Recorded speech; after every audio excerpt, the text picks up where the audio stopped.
She earned her charter in 2018 and graduated with the Master of Science and Finance degree from Daniels College, which is DU here locally. So thank you, Ronnie. Allison, I should speak out. Allison Tandy is an equity analyst from PARA, which is our state pension fund for all the public employees. She has over 15 years of investment experience. Has been with PARA for 6 years and came from a West Coast asset manager. And she is a graduate of the University of Minnesota. Go Gophers. It's my home state. She's from North Dakota. I won't hold that against her though. Jonathan Coleman, thank you for making this long commute to get here today. He's I know. He's a PM at Janus Henderson. So co-managing the small mid-cap growth and U.S. small cap growth strategies, correct? He's been with Janus since 1994, correct? And this is super interesting. Later on, when you're mixing and mingling, talk to him. He's a Fulbright fellow in Costa Rica. So I want to learn more about that. And he got his BA from Williams College. They did not let me in, so I've got a resentment against Jonathan. So, and he was also Phi Beta Kappa. So, and he has 29 years of investment experience. Catherine Burkett, thank you for making the drive from Boulder. She has helped source equity for tech companies, structured multi-national debt financing, and been CFO of a Boulder startup. I'm not going to go through all your qualifications, sell-side analyst, manage a multi-loan portfolio for Westpac. And it says she is an avid skier, cyclist, and student, and after Monday, pickleballer, right? Great. We do a lot of social events, and we had a pickleball event. So if you're interested in joining the society, we're super active, and I highly encourage engagement with us. Finally, Peter Quinn. He's our chief judge. He introduced himself. I just learned this today. This was a long time ago because at one point he was on Denver's Metro's area 40 under 40. So you can do the math on that. That would not happen. It's been a decade plus. So. And he graduated from Denver Metro's Chamber of Leadership Denver class in 2008. And he's had his charter since 2006. So thanks for being chief judge. All right. That's it, Peter. Team 2. We will start the timing when you first start speaking. We're going to pull up your slideshow. And then as soon as you're ready to start speaking, and when you can see the slideshow, then you can go ahead. If you have to ask for slide changes, then Kellen can work on the slide changes for you. So just say slide forward or back, okay? You want to start. The other teams are going to leave right now, correct? That's right. All the other teams are going to leave at this point. Oh, thank you, folks. Yeah. Can you guys hear us? We're going to give you a little bit more time because we're going to let all the other teams leave. And then team 1 will be sequestered as well during this time. Yeah. All right. All right. You are free to start when you're ready.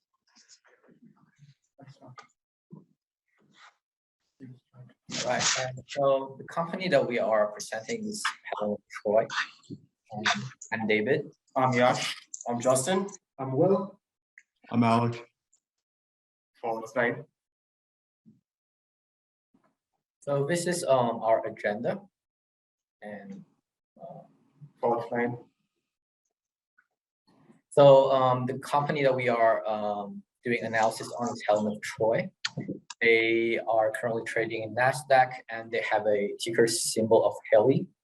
They have a market cap of $2.68 billion, and they are in the consumer staple sector within the household product and outdoor industry.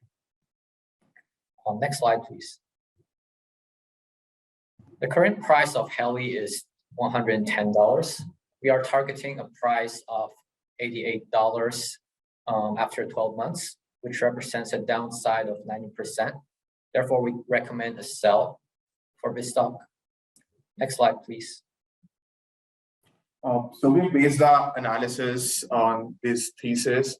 As you can see, we have analyzed that HELI is going to face like large interest expense to continue to rise with the growing cost of debt. HELI is also going to face fierce competition from its competitors. And it's expected that the sales and earnings for HELI is going to go down in the consumer product market. Also, we have seen that in the past few years, Heli has acquired a lot of companies, but it's not been fruitful or helpful for them for growing. So this is our thesis for our analysis. Next slide, please. So just going over some market segmentation. Helen of Troy is divided into 3 sectors: health and wellness, home and outdoor, and beauty. On the left, we can see that beauty is the smallest in revenue, and home and outdoor and health and wellness make up 75% of the revenue from Helen of Troy. Next slide. So recently, Helen of Troy has expanded its operations to licensing companies such as Revlon with a 100-year license. We have recently bought Osprey and Curlsmith as well as Drybar, and we will be going over more later. Next slide. As you can see from the graph on the right, interest expense has been stable for several years. However, from acquisition starting in 2020, Healy massively increased their long-term debt, which led to a 234% increase in interest expense in the fiscal year 2022. Based on the increased rate hikes from the Fed, this has caused the interest expense to be $30 million alone, 13 of which was incurred in the fourth quarter. The CPI report showed a 50 basis point increase as of February 2023, which will likely bring Powell's projections for more increased rate hikes to be true. Therefore, we are projecting an even larger interest expense in fiscal years 2023 and 2024, which again, you can see on the graph on the right. Earnings were already decreased in 2022. Given the extremely high interest expense in 2022, it decreased our overall earning powers by 10%. Next slide. So I'm going to talk about the competition Heli faces in all the 3 segments. So for this, we have taken into consideration the organic growth for Helen of Troy, and there were a lot of competing companies, which they have mentioned in the 10K, but the thing is most of them were privately held. So we have taken few of these, which we could directly compare and see how the growth trend is over the past 6 quarters. So if you can see, for the home and outdoor sector, Helen of Troy is showing a constant decline, whereas its competitor, Yeti Holding, though it's volatile, but it's still going upward and showing growth in the sales. Also, you can see if the products which they have selling are kind of in a similar range, yet we are facing a downward decline for the demand. Next slide, please.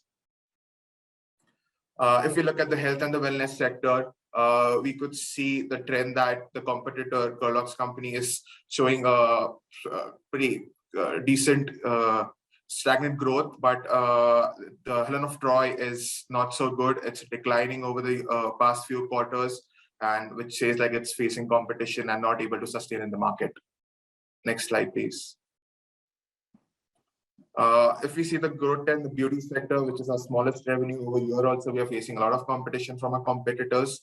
Like we have compared Coty with Helen of Troy, which is into a similar business of skincare and makeup. If you could see the trend for us, Helen of Troy is going down compared to Coty, where it is showing an upward trend in the growth section.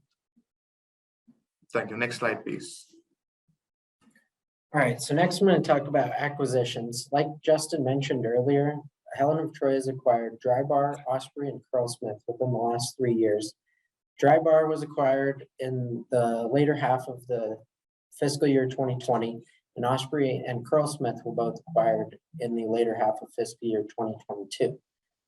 Acquisitions have been a big driver of growth for Helen of Troy over the last few years, and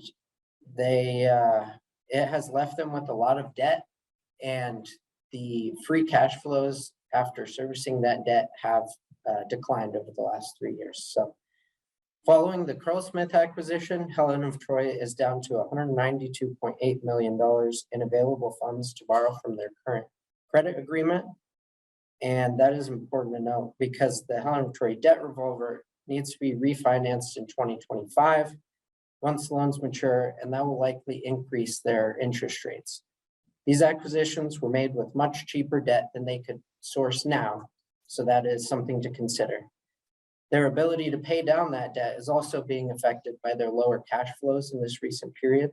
Therefore, new acquisitions are not feasible for Helen of Troy until they pay down that debt.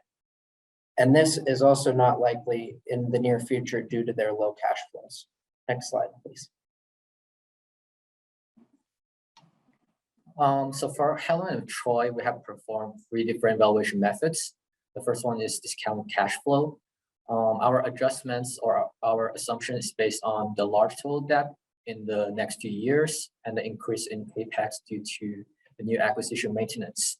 So these are some of the financial metrics that we derive for our DCF valuation method, and we have arrived on an estimated stock price of $76. Next slide, please. For the EBITDA, we chose an EV to EBITDA multiplier of 11.21, which is the same as the 2022 EV EBITDA multiplier, and we use it to project the stock prices in the next few years. So we can see that in 2024, we will be arriving at a stock price of $95. And we will be seeing a gradual decline on the next few years. Next slide, please. For the PE valuation method, we use a PE multiplier of 12.10, which is the same as the 2022 multiplier. And we see that the stock price remains stagnant for the next few years. It'll be $108 on 2024. We see that the stock price didn't really decrease that much compared to other valuation methods. This is mainly because our PE doesn't really consider the debt that the company is accumulating. Next slide, please.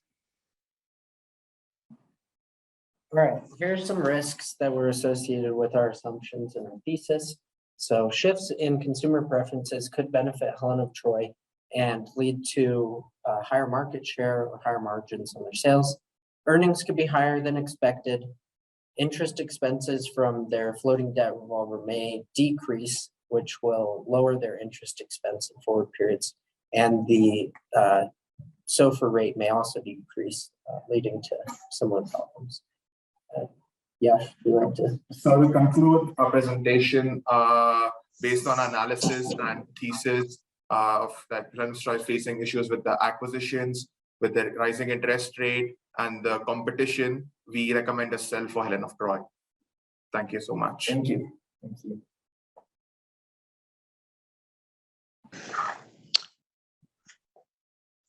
The judges will start their questioning whenever they're ready. Sure. And we'll start the time again.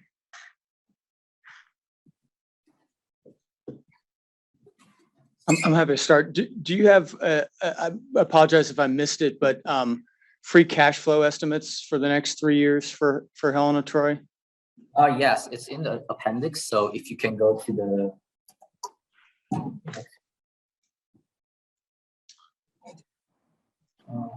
it will be on the appendix 11, I believe.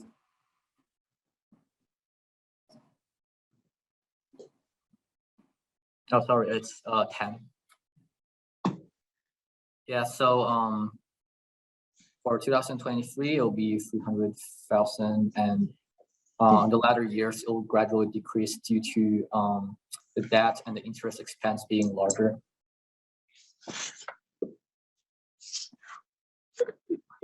Okay, I'm sorry, maybe that's the 23, that's 388 million? Yes. Okay. Thank you. How successful have they been in the past in terms of hedging interest rates? And have you factored that into you're really emphasizing interest expense here? Have they done anything that you see as effective in hedging the interest rates on all their debt?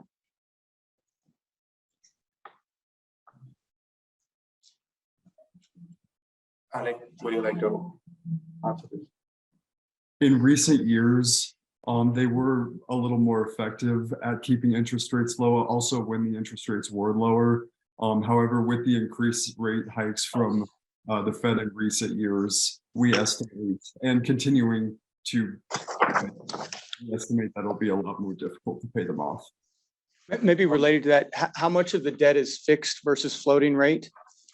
800 of their 800 million of their long-term debt is floating rate.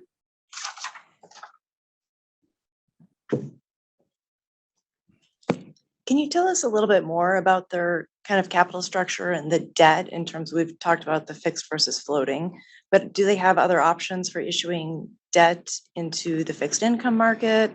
Or I think you mentioned they have a revolver. Is there an option for the revolver to be expanded or extended to help them with their interest rate situation or with their interest payment situation? Excuse me.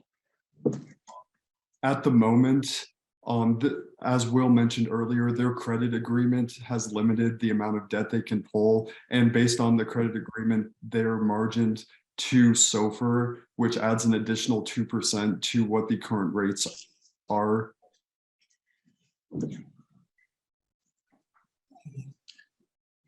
Have you taken into consideration some of the cost saving measures that management is looking into, such as a restructuring or laying off 10% of the workforce? I do know that I believe the Hydro Flask and OXO had just recently laid off 10% of their employees. It's too soon for us to get a grasp of what those implications will have. Could you talk about the assumptions that underlie your belief that the company won't be able to grow EBITDA for the next 3 years? Because you're essentially projecting flat EBITDA with increasing interest expense, but maybe unpack that a little bit in terms of why you think that would be flat. So our EBITDA is largely based on the sales growth. And we projected that the sales growth for most segments will be 1 to 2% growth rate based on the organic sales growth on the previous slides. Can you talk about the relative margins? There's quite a difference in the operating margins on the different segments. How does that play into such a stable EBIT? The sales mix, you discussed the sales and that, but in terms of the operating margins in each of those segments, is there a shift in the mix, and will that impact their operating profits? So the margins for beauty is the largest. I think it was in 2013 that beauty actually accounted for 36 to maybe almost 40% of all of Helen of Troy's revenue. And I think just with the recent acquisitions, the sales have shifted. So revenue has been different. There was a second part to your question. What was that?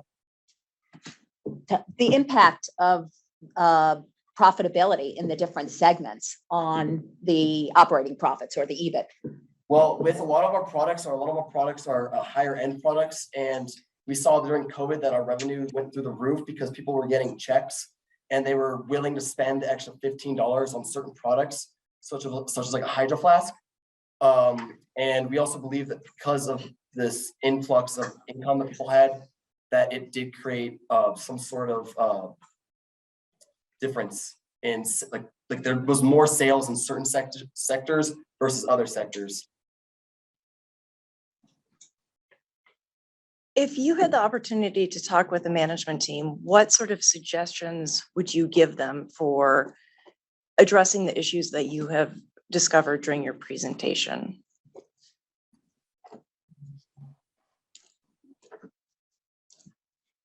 First thing would be like the acquisition is something that we would like to, because if we've seen for the past so many years that Hele has been continuously acquiring companies, but they have not been so good in performance as to what they had expected while acquiring them. So one thing is that we would say that they should look into it, because right now they are really having a cash crunch. They can't fund any more acquisitions, and they need to really get rid of few of the acquisitions which are not doing well. I guess they are into a process of restructuring. There are segments also in the upcoming year. So I think that's something we would like to go discuss. To that point, could you talk about the returns that they've generated from some of the recent acquisitions that you highlighted? I do not have any exact figures of the earnings from the last periods, but I do know that Osprey has been very successful compared to their original projections. I know Drybar was acquired right as the COVID shock started, so they had some strange things going on with their revenue throughout the year. But Osprey and Curlsmith are still doing well. They're still getting integrated into the business. So it could take some time for that organic growth for the acquisition growth to get boosted up.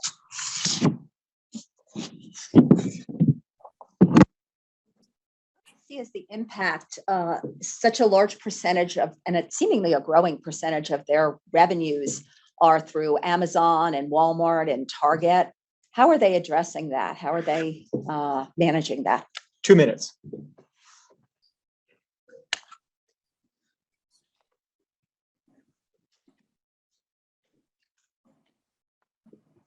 I think that Helen of Troy just they're building a warehouse in Tennessee. I know that's going to help with distribution of the products to the other Amazon warehouses within the country. National or internationally, I'm not 100% sure how they're operating with them. Did you factor any ESG analysis as part of your valuation? We haven't performed any ESG related in our valuation.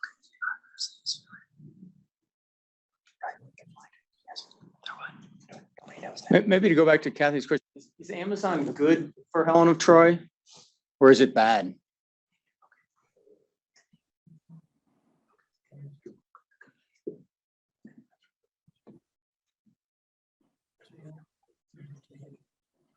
I think it's good for them if Amazon is going to help them with the distribution and everything going forward, since they're already incurring like a lot of issues with their supply chain. Maybe that's the reason they're coming up with a new warehouse recently. So they could tie up with Amazon, who's going to help them with this thing. I guess they could help them scale up and reach at the mass. 30 seconds. I guess in terms of distribution, do you think that Helen of Troy would benefit from a more direct to consumer relationship? I think that they have one established, considering most of these products can be bought online through not Helen of Troy themselves, but the company itself. Like Hydro Flask has its own sales, which is Curlsmith having its own website, personal website to do the sales. Thank you very much. Time.